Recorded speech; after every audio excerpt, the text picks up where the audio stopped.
Okay, I think we'll kick off. And PJ, if I could just ask you to keep an eye on the waiting room and just let everyone in when they arrive. Super.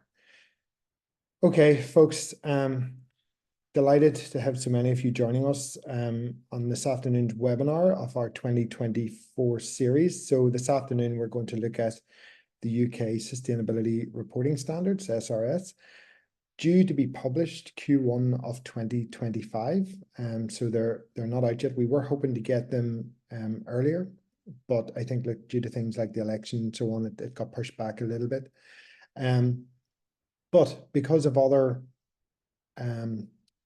legislation and so on coming out in other parts of the world, such as in the EU, we've got a pretty good idea of what to expect. So we're going to dive into that today and have a look at how SRS is likely to impact your business and what you guys could be doing now to prep to get ahead of the curve. So we'll spend the next 45 minutes or so taking a look at why this is happening globally, and what is happening that is driving all of this non-financial ESG type reporting, what we know about SRS to date, how it's likely going to impact your business, what you guys can do ahead of time to start prepping for reporting under the legislation. And then due to the amount of data that's required, it's vast, why digital solutions are going to be critical to businesses in terms of data capture, centralizing the data, and then also reporting as well. So there's going to be a number of polls popping up on your screen throughout the webinar today. Can I ask you all, just whenever they pop up, I think there's maybe two or three, to just answer the questions, and we can feedback the results then towards the end of the webinar there as well. So the first one should be just with you at the minute. Okay. So folks, by now, I think you know who I am. I'm Liam McEvoy. I'm one of the co-founders of SustainIQ. And SustainIQ is the all-in-one ESG and sustainability reporting software solution. And I am delighted to be joined today by Rachel Post.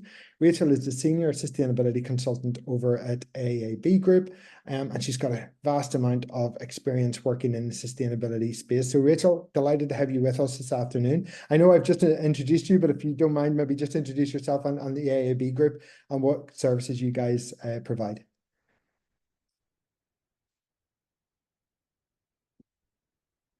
Oh, I think you're...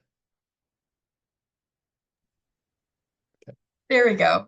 Perfect. So thanks so much, Liam. My name is Rachel Post. I work for the AAB Group. Some of you might know AAB by its original name, which is FPM, but we've recently rebranded. So we are now officially known as the AAB Group. And as Liam said, I'm a Senior Sustainability Consultant with AAB. So my responsibility is to help clients improve their sustainability no matter what their industry, size, or location. So sustainability is a journey. It's something that we're kind of continuously working on, improving on, and that's my role, is to just guide you on that journey. But otherwise, we're a business and wealth advisory group. Brilliant, Rachel, thank you. And looking forward to getting into your session shortly as well. Okay, folks, so just back to the session, and we always like to start by setting the scene, giving a little bit of context as to why this is all happening.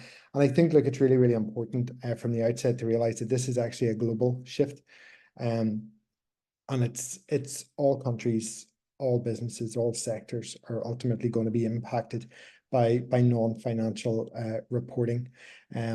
And even if you're not going to be impacted initially by the legislation, because there will be criteria to meet, and if you don't meet the criteria legally, you might not have to report, chances are you're still going to be impacted commercially, because if you look at your customers or you're part of that supply chain, chances are they're going to be coming back to you, looking at a lot of this data, a lot of this information anyway. At the minute, there's a huge focus on, for example, carbon emissions. So that's just one example of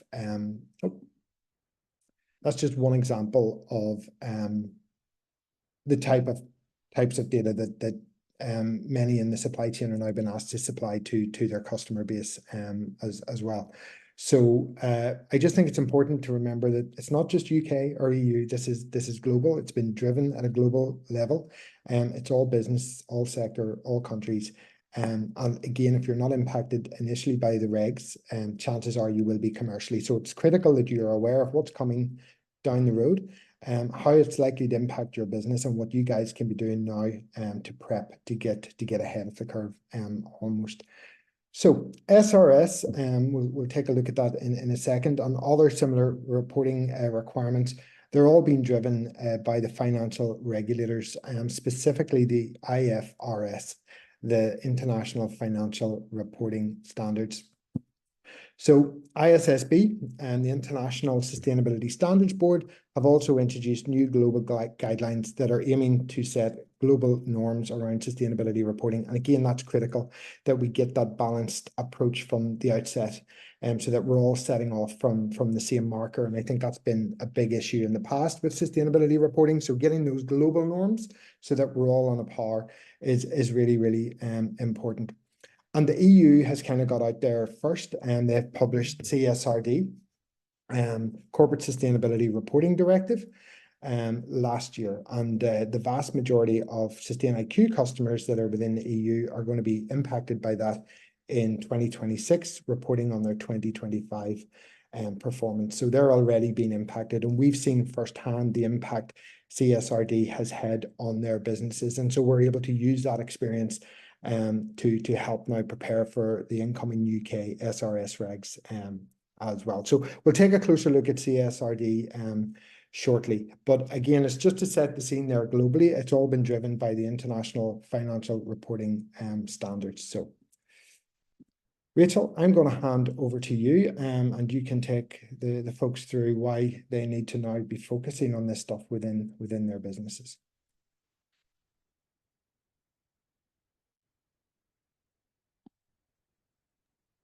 Perfect. Thanks so much. So for many of you, for about half of you are currently reporting, half of you are not. And hopefully most of you now realize that sustainability reporting is going to be pretty crucial moving forward. So as a business leader, you need to be thinking about this. And it's very important for several different reasons. Ultimately, it makes good business sense. So there's a lot of information now that tells us that companies that are concentrating on sustainability and ESG actually outperform the market. So they just do better, they earn more money, and they're just more profitable. So fundamentally, ESG is good business sense. If you want to move to the next slide. And there's lots and lots of different reasons why sustainability ends up being profitable for businesses. Ultimately, you're thinking about mitigating your risk. I mean, that is the lens of ESG, is thinking about how to reduce risks in your environmental, social, and governance key topics. But you're also working with your stakeholders to really meet their expectations. You're thinking about reducing inefficiencies, complying with regulations, and thinking about your business's reputation. And also thinking about how to make your employees very happy. So a lot of the social pieces of sustainability deal with retaining and attracting talent. So when you're thinking about ESG, you're thinking really holistically about how you can improve your business and raise it to the next standard. And if you go to the next slide, I want to take a quick look at some of these reasons why sustainability is so important for your business.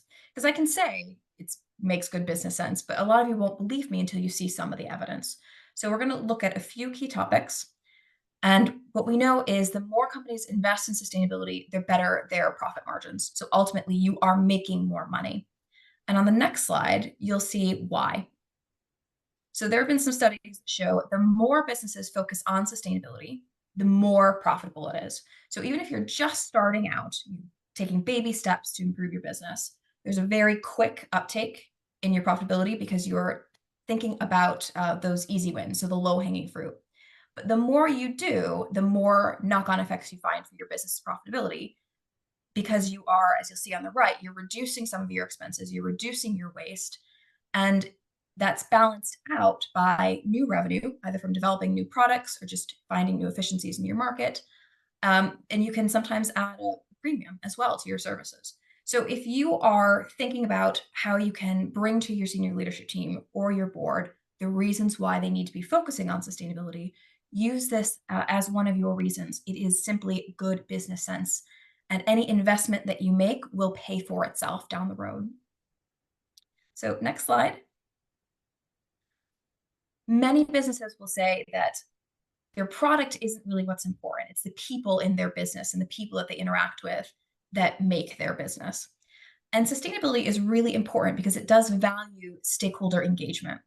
And as you're starting to develop your sustainability strategy and reporting out to your stakeholders, you'll see the level of resonance that it really happens with them. So they're working with you to craft the strategy, and you're meeting their expectations when you're identifying some of your risks and opportunities around sustainability. You're helping your customers believe in you as a company. It's improving your brand. As I mentioned earlier, your employees value this a lot too, because young people in particular want to work for sustainable businesses. The way that a business is helping to address the climate crisis is very important to them.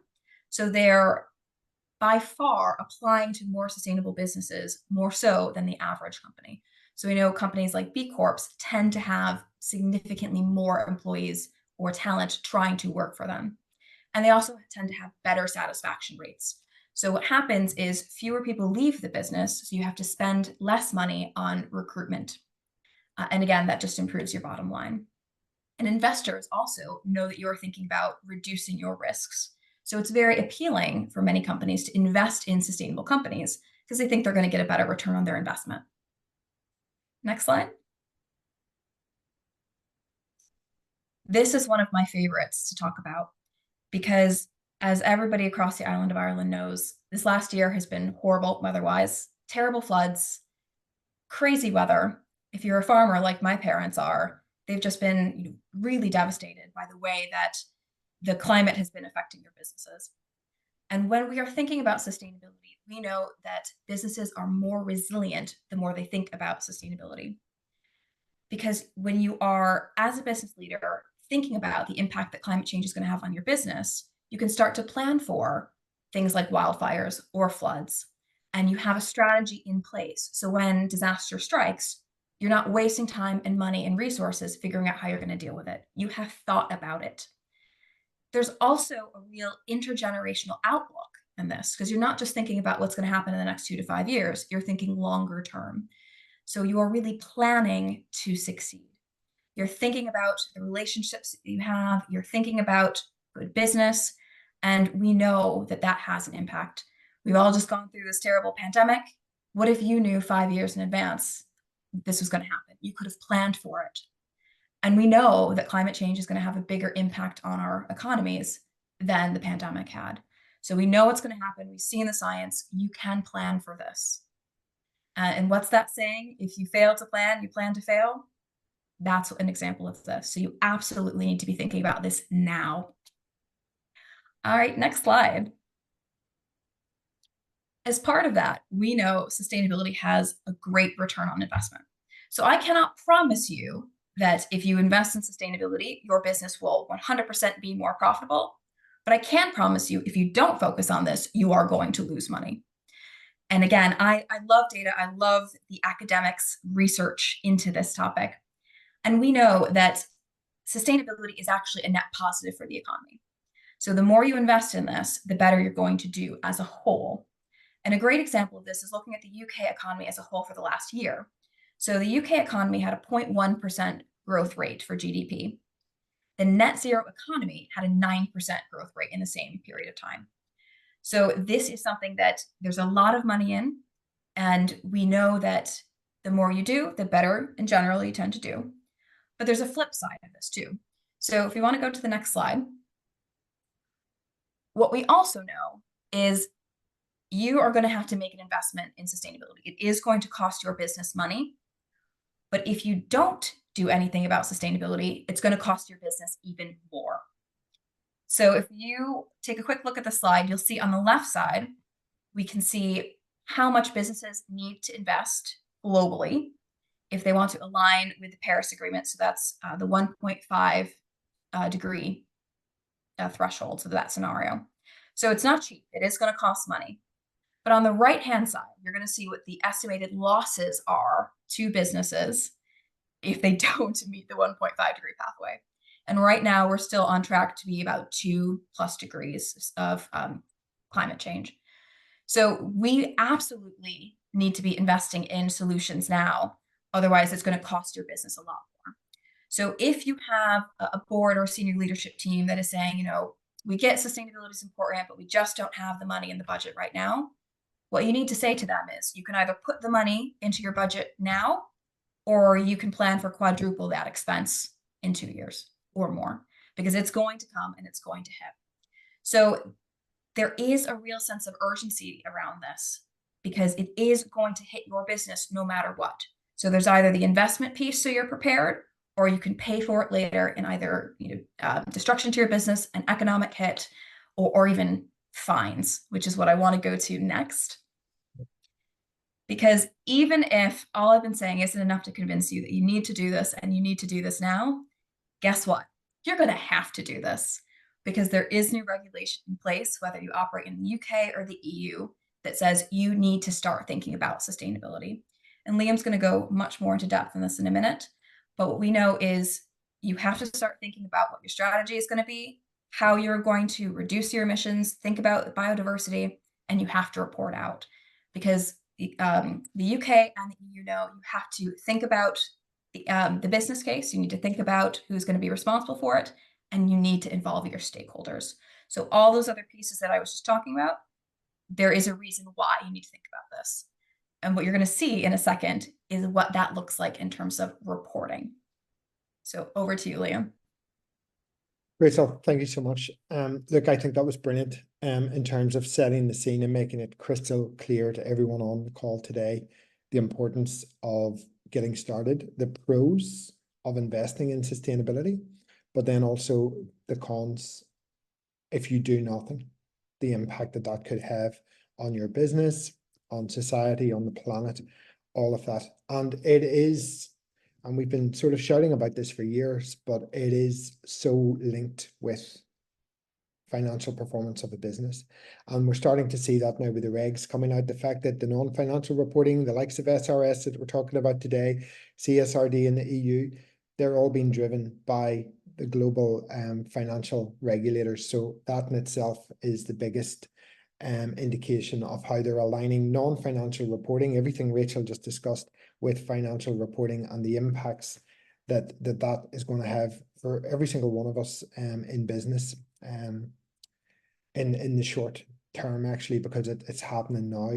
So Rachel, thank you for that. That was excellent. I think it really just set the scene and it really did highlight the key benefits there for everyone in terms of the importance of investing. I think one thing you touched on, and I'll kind of touch on this throughout the rest of the slides as well, is the sense of urgency in a lot of this now. I think we've had that window of opportunity to really try to get ahead of ourselves. But I think, you know, with SRS now being published in Q1 of next year, we're starting to kind of, I suppose, come out of that window of opportunity, and we're kind of getting into a bit more of a sense of urgency for businesses to really get on top of this and really get the process embedded within their own businesses so that they're ready for this and they can start reporting either to the regulators or to their customers who might be coming looking at it as part of that wider supply chain. So thank you for that. So folks, just getting back to SRS, just in terms of what we currently know, there's a lot of unknowns yet, but we do know some stuff. So we know it's going to be published Q1 of 2025. The government will also decide on disclosure requirements for UK companies that are not listed. It expects to make a decision in Q2 of 25 with any changes required to company reporting to be effective from accounting periods beginning on or after the 1st of January 2026. And SRS is anticipated to be integrated into an upcoming UK sustainability disclosure reporting framework, and that framework is set to encompass various elements such as the UK Green Taxonomy and mandatory disclosure of climate transition plans for specific entities. So you can start to see how everything is being interlinked and being integrated as well. Technical analysis, economic impacts, and legislative fit are all assessed, and a draft standard is created for public consultation. Feedback and advice from the government bodies guide the final decision, ensuring alignment with those international benchmarks that we just discussed around the IFRS and the ISSB. Following positive endorsement, implementation will then involve introducing exemptions and disclosure requirements, such as the size and type of companies that need to follow the requirements, including a timetable for implementation. Coordination and consistency. So the government and the FCA will work together to ensure consistency and coherence across the reporting landscape. And then companies and service providers will be given sufficient notice to familiarize themselves with new requirements before any changes. So while a lot of specific details around SRS are still undisclosed, we do have an opportunity now to start to prepare so that we can get ahead of the curve, so that once it comes in, we're going to minimize that impact to your business. So by proactively assessing current practices and anticipating the requirements of upcoming standards, businesses can position themselves ahead of the curve. This not only ensures compliance, but also facilitates the integration of sustainability principles into corporate strategies, fostering long-term resilience and competitive advantage. And I think, again, because the EU published CSRD, and we've seen firsthand the impact that that's had on our customers and on their businesses, we can use that experience, all of us, because it gives us a pretty good idea of what to expect from SRS. Therefore, we can use that experience to really get ahead, start prepping, so that we can minimize the impact coming downstream. So if we just start to take a look at some of the things that you will likely have to report on as part of the SRS standards. So ISSB standards, there's 2 of them, and they both follow similar structures, outlining 4 core content areas that organizations must include within sustainability and climate reporting. So these include governance, the governance processes, controls and procedures that organizations have in place to manage and monitor risks and opportunities. Strategy, the approach organizations use to manage risks and opportunities. Risk management, the processes used to identify, assess, prioritize and monitor those risks and opportunities. And then metrics and targets, so how organizations are performing in managing and controlling risks and opportunities, including progress towards any set targets or those required by law. So those are your 4 core content areas. And then if we start to look at some of the indicators that you're typically going to have to report on to comply with SRS. So for example, the vast majority of us will be impacted under climate change. Therefore, we will be reporting under GHG emissions.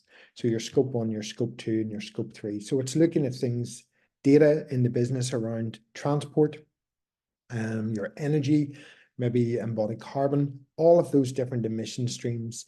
And if you think at the minute, if you had to report on those, how easy is it for you to access those emission streams and understand what the carbon footprint of each of those is, so you can easily provide them to the regulator or to a client.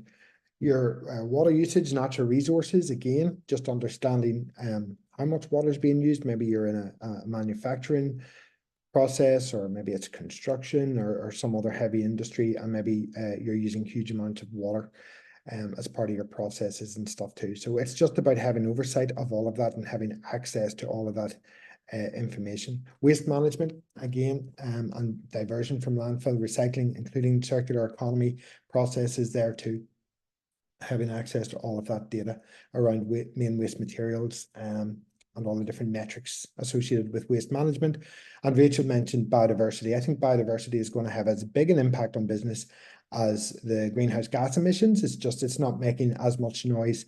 Obviously in England, we've now got 10% net gain. So biodiversity is going to have a big impact. Again, it's about you guys being aware of what that impact is, how it's going to impact your own businesses, and getting ready for that and preparing for that. So if you look at all of those different indicators across the environmental reporting requirements, it's again, you guys understanding, a lot of you on the call today might already have access to a lot of this information. Some of you might have access to some of it. Some of you might not have access to any of it. It's just something you haven't been tracking. So it's just being aware that with upcoming SRS, if you do meet the criteria, you'll be expected to report on some of what you're looking at on screen. So it's about using this time wisely over the next few months to I suppose start that data scoping exercise across your businesses in terms of where does this stuff currently live, how do you get access to it, and how do you keep that updated so that you can easily report on an ongoing basis. If we take a look at some of the social indicators you might be expected to track, such as around your employee data, might be around gender, age group, employment type, maybe your employee turnover rates, diversity, inclusivity, equality, all of that stuff. health, safety, well-being. Maybe it's around training and development and investment in your staff, in your supply chain. And again, those investments in community, maybe around community projects, initiatives, volunteering, charitable donations, all of that. A lot of you really strong in that area, but how many of you are tracking each of those performance, each of those investments, and the return it's actually delivering as well. So it's again understanding the social indicators that you might be expected to report on, and then looking internally at your own business and understanding how much of that you've got access to today. And if not, then again, using the next few months wisely to start to get access to that type of information. And then again, if we look at governance, maybe it's around procurement and supply chain, or board diversity and structure, executive compensation linked to sustainability performance, or maybe it's around metrics to do with anti-corruption measures and compliance incidents. So again, looking at all of those governance policies and procedures within the business, so that you have access to that data for reporting. So when you look across that ESG, the amount of data required is going to be vast, and it's going to continue to grow over the next few years as well. So it is important that you start to look at that process and that data flow, so that you can easily pull this information when it's required. So while the specific requirements of SRS are not yet known, we can gain insight by examining the ISSB standards, which we referenced previous, and also the already published Corporate Sustainability Directive, CSRD, in the EU, which is all based on the ISSB. So because CSRD has been published and we have seen the impact that that's had on our own customers, we've got a pretty good steer in terms of what to expect from SRS and the UK SRS next year as well. So it's important that we use that information and we get ahead of ourselves. Okay, just quickly looking at the European Sustainability Reporting Standards, ESRS. These were published by the Commission last year, and this is an excellent framework. And it's this framework that gave those companies in the EU that are impacted by CSRD the first kind of insight into what it is they have to report on in order to comply with CSRD. So I would encourage all of you to look at the ESRS framework. It's a really good framework. It's obviously linked with those global requirements, and it ensures compliance with CSRD. So again, it gives you a pretty good idea of maybe what to expect coming from SRS. But you can see there the topical standards across environment, social, and governance. What I would say, this is within the EU. Companies and businesses that do meet the criteria and therefore have to report under CSRD are not expected to report on everything that you see on screen. They complete what's called a double materiality assessment.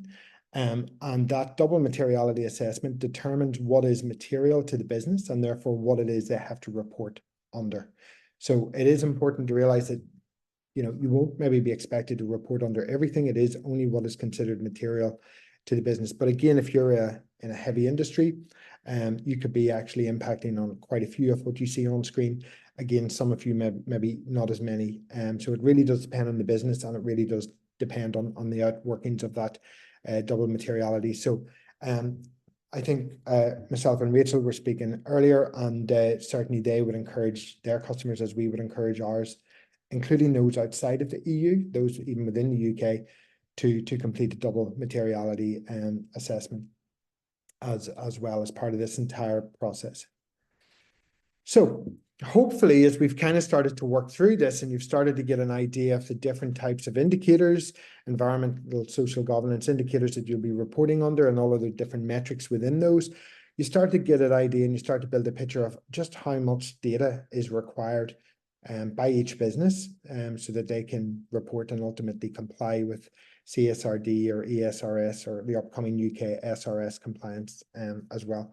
So because of that and because of the amount of data coming at you, businesses do now need to open up to the ability of maybe using a digital solution to simplify and support their reporting processes. I think, again, when you look at CSRD, it's impossible to do all of that and to comply with all of that using a spreadsheet or even multiple spreadsheets. It's just near on impossible. And so really tech is something that businesses are now needing to be open to exploring to help them pull this data together and ultimately report. So if we take a closer look at what I mean by that, and again, if we can just keep in mind the amount of data that will be required in order to ensure compliance with all of this legislation coming through, when you opt for like a digital solution, it just opens up so many opportunities to streamline the entire process. So for example, if you use a product that maybe has got API technology, that basically allows that product to possibly integrate with other software and therefore automate the process, reducing the need for manual input. So it's taking a lot of pressure off already busy resources across the business. So there is a focus on certainly software providers like ourselves to continue to invest in API technology. But over the next few months, again, we would encourage everyone to look at your existing tech stack and all of the different software products that you've currently got in use across the business. How much or how many of them currently host a lot of data that would fall under ESG and therefore might be required to report under the SRS legislation. And then just finding out, do those software products have they got APIs? Therefore, are you able to integrate with other software and pull and push a lot of data between different products, therefore automate the process? Examples include like vehicle trackers, where you can pull your vehicle emissions from vehicle trackers or possibly fuel cards. Maybe it's HR systems, ERPs, all of that. Typical examples of systems where lots of ESG data live. And again, they're fragmented because they're all living in silos in different systems, so not always talking to each other because they've never had to before. But now, because of ESG reporting and non-financial reporting, it is important that we bring them all into one central location. So that API technology just really opens that up and helps you streamline that entire process. What I would say is it's not possible to automate all of ESG. ESG is just not there yet. But most companies at this stage have already invested in tech. So there's a lot of apps in use. There's tablets in use about the business and so on. So what it does allow companies to do is capture a lot of ESG data in real time at source. So maybe it's electricity invoices or fuel invoices coming in, and you've got that usage there. So it immediately allows you to plug that in to a calculator to get like a carbon output, for example, for that particular delivery or for that usage. So it's just about being smart and using the tech in a way that you only need to capture it once, but then it's there and it's available for whoever needs to use it for reporting.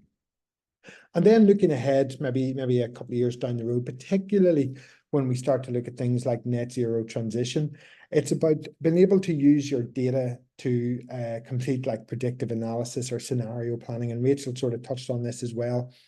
The key being around the planning. We know what's happening. The science is there. And so it's about using that information smartly, using your own data within your business to understand the impact if you do nothing, but also using that data to understand where are you best placed to in terms of those investments that you guys are going to have to make in order to successfully transition to net zero. And again, Rachel, I think you outlined this really, really well. It's going to cost all of us money. Money is going to have to be spent, but it's about being smart where that money is being spent. And you can use the data to predict the best return for that investment. So again, it's looking for those digital tools that really help you that are there for the long haul, because this is very much a journey that we're all going to be on. So at the minute, the focus is certainly capturing the data so you can get access to it and you can stand over it. It's accurate, it's reliable, and you can easily report when required. But then it's looking ahead and it's looking at how you can use it smartly within the boardroom by senior managers when you're having those big investment discussions around what it is you need to invest in order to achieve, maybe it's carbon reduction or whatever. So a lot of the answers are there, they're in the data, and the tech can help you sort of get access to that and help in that whole decision-making process as well. Okay, and folks, just sort of wrap up quickly. I mentioned, obviously, I'm one of the co-founders of SustainIQ. So we're one of those digital solutions out there helping customers navigate this entire process. We are the all-in-one ESG reporting software solution, and we currently have got 200 data capture points across our 4-pillar methodology, and that's our 4 pillars on screen at the minute. And you can see that those 4 pillars are perfectly aligned with the IFRS and the ISSB global requirements. So we cover a lot of what it is required to report under CSRD in the EU and the upcoming SRS in the UK as well. And we've taken the pain out of what it is you need to track, and we've set that out for our customers. And there's a lot more data capture points constantly being added on an ongoing basis as well. Working with lots of companies across the UK, Ireland now, in lots of different sectors as well and beyond. I think we're currently being used in 30 countries at the minute. So the tech has been well trialed and tested, and it's doing what it needs to do. So look, there's lots of resources available on our website, and there's lots of ebooks. Actually, if you go to the resources tab on the website, and there's lots of ebooks around SRS and CSRD, you can download those. And we've got lots of customer case studies there as well, which I would encourage you all to go and read. And again, if you need any more information about SustainIQ, you can find us at hello@sustainiq.com. Okay, folks, hopefully that gave you a pretty good steer in terms of the direction of travel with regards to SRS. Again, we find out more Q1 of 2025, but because of CSRD, we do know how it's likely to impact. So hopefully those key indicators that we sort of set out across the E, the S, and the G gives you all a pretty good steer in terms of what it is you need to track. How much data have you got access to at the minute? If you don't, then again, the next few months are critical for you in terms of planning and getting ahead of yourself, so you can get those workflows in place and get access to that information.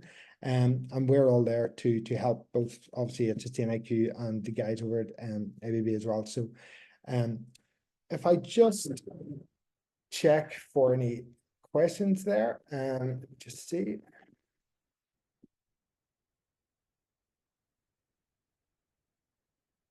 So someone asking there around SustainIQ helping with B Corp impact assessment. So again, we're data capture and reporting. So certainly from a B Corp assessment perspective, yes, a lot of our customers would be B Corp, and they would use the data within the system to sort of satisfy the assessment. So there's a lot more to B Corp, but we certainly play a part in that as well. So how does this report impact business based solely in the UK? Is there a timeline as to when the businesses are expected to report on SRS and CSRD? So yeah, CSRD is obviously published, and the vast majority of our customers are impacted in 26. So they'll start reporting in 2026 to the Commission based on their 2025 performance. So they are prepping now to start tracking their performance January 1st, 2025, so that they can then report the following year in 2026. SRS, again, we know a lot of decisions been made, being published Q1 of 2025, with a lot of those decisions coming out in Q2 of 2025, and we'll find out the reporting requirements then. It'll be after the 1st of January 2026 as well. So we know it's coming. It's a little bit behind CSRD, but we'll find out more in January. In the meantime, as more and more is being released, you can find out on the UK government website, but we'll keep you posted as well across our socials and our various kind of media outlets as well.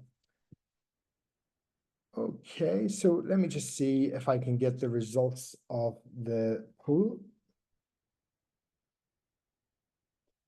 PJ, I might have to ask you to